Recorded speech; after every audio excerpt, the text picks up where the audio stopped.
ಇತ್ತೀಚಿನ ದಿನಗಳಲ್ಲಿ ಸಮಾಜ ಸೇವೆಯಲ್ಲಿ ತೊಡಗಿಸಿಕೊಂಡಿರುವ ಹರಿನಾಥ ಬಾಬು ಅವರ ಕುರಿತು ಕೆಲವು ಸಾಮಾಜಿಕ ಜಾಲತಾಣಗಳು ಮತ್ತು ಮಾಧ್ಯಮಗಳಲ್ಲಿ ಸುಳ್ಳು ಮಾಹಿತಿ ಹಾಗೂ ಆಧಾರರಹಿತ ಸುದ್ದಿಗಳು ಹರಿದಾಡುತ್ತಿರುವುದಾಗಿ ಆರೋಪಗಳು ಕೇಳಿಬರುತ್ತಿವೆ.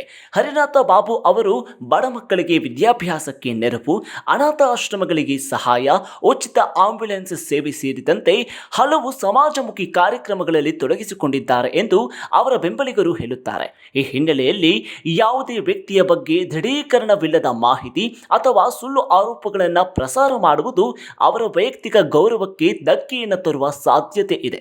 ಆದ್ದರಿಂದ ಯಾವುದೇ ಸುದ್ದಿ ಅಥವಾ ಆರೋಪವನ್ನು ನಂಬುವ ಮೊದಲು ಅದರ ಸತ್ಯತೆಯನ್ನು ಪರಿಶೀಲಿಸುವುದು ಬಹಳ ಮುಖ್ಯವಾಗುತ್ತೆ. ಒಂದು ವೇಳೆ ಯಾರಾದರೂ ತಪ್ಪು ಮಾಹಿತಿಯನ್ನು ಹರಡಿದ್ದರೆ ಸಂಬಂಧಿತ ಅಧಿಕಾರಿಗಳು ಹಾಗೂ ಕಾನೂನು ಪ್ರಕ್ರಿಯೆಯ ಮೂಲಕ ಸತ್ಯತೆಯನ್ನು ಪರಿಶೀಲಿಸಿ ಅಗತ್ಯ ಕ್ರಮವನ್ನು ಕೈಗೊಳ್ಳಬೇಕು. ಸಾರ್ವಜನಿಕರು ಸಹ ವದಂತಿಗಳಿಗೆ ಕಿವಿಗೊಡದೆ ಅಧಿಕೃತ ಮತ್ತು ವಿಶ್ವಾಸಾರ್ಹ ಮಾಹಿತಿಯನ್ನು ಮಾತ್ರ ನಂಬುವಂತೆ ಮನವಿಯನ್ನ ಮಾಡಲಾಗಿದೆ. ಸತ್ಯ, ನ್ಯಾಯ ಮತ್ತು ಜವಾಬ್ದಾರಿಯುತ ಪತ್ರಿಕೋದ್ಯಮವೇ ಸಮಾಜದ ವಿಶ್ವಾಸವನ್ನ ಉಳಿಸುತ್ತದೆ. Hello sir, good morning sir. Morning ಹೇಳ್ರಿ ಸರ್, ನಾನು ಹೋಗಿದ್ದೆ ಸರ್ ನಾನು ಕೋರ್ಟ್ ಹತ್ರ ಹೋಗಿದ್ದೆ ಸರ್. ಹಾ ಸರ್, ಇಲ್ಲೇ 50,000 ಕಟ್ಟಿದ್ದೀನಿ ಸರ್. ಅಲ್ಲಿ 1.25 ಲಕ್ಷ ಕೇಳಿದ್ರು ಸರ್. ಬಾಬಾ ಏನಕ್ಕಂತ ಅಷ್ಟು?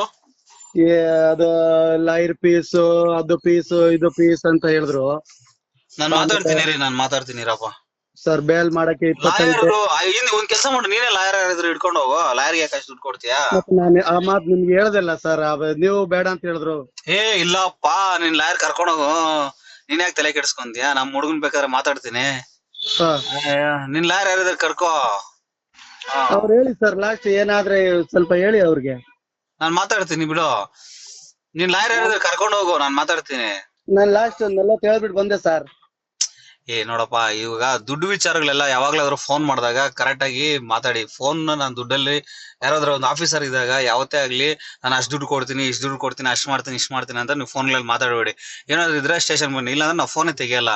ಅರ್ಥ ಆಯ್ತಾ? ನೀವು ಲಾಯರ್ ಕೊಡ್ಕೊಳ್ಳೋ ದುಡ್ಡುಗಳು ಯಾರ್ಯಾರಿಗೆ ಏನು ಕೊಡ್ತೀರೋ ಅವೆಲ್ಲ ನಮ್ಮ ಹತ್ರ ಮಾತಾಡಬಾರ್ದು, ಅವಶ್ಯಕತೆ ಇಲ್ಲ. ಅರ್ಥ ಆಯ್ತಾ? ಅದು ಬೇರೆ ರೀತಿ ಆಗುತ್ತೆ ನಮ್ಗೆ. ಅರ್ಥ ಆಯ್ತಾ?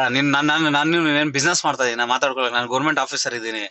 ಹಂಗೆಲ್ಲ ಸುಮ್ನೆ ನನ್ನ ಹತ್ರ ದುಡ್ಡುಗಳ ವಿಚಾರ ಎಲ್ಲ ಮಾತಾಡೋದು, ಹಂಗೆಲ್ಲ ಹೆಸರು ನೀವೆಲ್ಲ ಮರ್ಯಾದೆ ಕೆಡಿಸ್ಕೋಬೇಡಿ. ನಾನು ಒಂದೇ ಹೇಳ್ತಾ ಇರೋದು, ನೀವೇನಾದ್ರು ಇದ್ರೆ ಕೋರ್ಟ್ ಅವನ ಹತ್ರ ಮಾತಾಡಿ, ಅವನ ಹತ್ರ ನಾನು ಫೋನ್ ಮಾಡ್ಕೊಡಿ. ಅವ್ನ ಫೋನಲ್ಲಿ ನಾನು ಮಾತಾಡ್ತೀನಿ ಏನೇನಾಯ್ತು ಯಾಕೆ ಅಂತ. ನಿಮ್ದು ಅಡ್ವೊಕೇಟ್ ಕರ್ಕೊಂಡೋಗಿ 40,000 ಅಲ್ಲ ಅಂದ್ರೆ 10,000 5,000 ರೂಪಾಯಿ ರಿಲೀಸ್ ಮಾಡಿಸ್ಕೊಳ್ಳಿ, ನನ್ಗೇನ್ ಬೇಡ ಅಂತ ಇಲ್ಲ.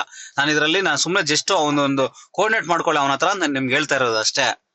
ಅರ್ಥ ಆಯ್ತೇನಪ್ಪ? ಅವರು ಕೋರ್ಟ್ ಆಯ್ತು, ನೀವಾಯ್ತು, ಲಾಯರ್ ಆಯ್ತು ಅಷ್ಟೇ. ಸ್ಟೇಷನ್ ಏನು ಇಲ್ಲೊಂದು ಇನ್ವಾಲ್ವ್ಮೆಂಟ್ ಇಲ್ಲ, ಇದಕ್ಕೆ ಸಂಬಂಧನೇ ಇಲ್ಲ. ನೀವು ಸುಮ್ಮನೆ ಸ್ಟೇಷನ್ ಇಲ್ಲಿ ಅಂತ ಹೇಳ್ಕೊಂಡ್ಬಂದು ನಾವ್ ಅಷ್ಟ್ ಮಾಡ್ತೀವಿ, ಇಷ್ಟ್ ಮಾಡಿದ್ವಿ, ಅವೆಲ್ಲ ಹೇಳ್ಬೇಡಿ, ಬರಕ್ ಬರ್ಬೇಡಿ. ಅರ್ಥ ಆಯ್ತಾ? ನೀವೇನಿದ್ರು ಡೈರೆಕ್ಟ್ ಹೋಗಿ ನಿಮ್ ಲಾಯರ್ನೇ ಕರ್ಕೊಂಡು ಹೋಗಿ ನಮ್ಮನ್ ಫೋನ್ ಮಾಡಿಸಿ, ನಾನು ಅವ್ನು ಕನ್ವಿನ್ಸ್ ಮಾಡ್ತೀನಿ.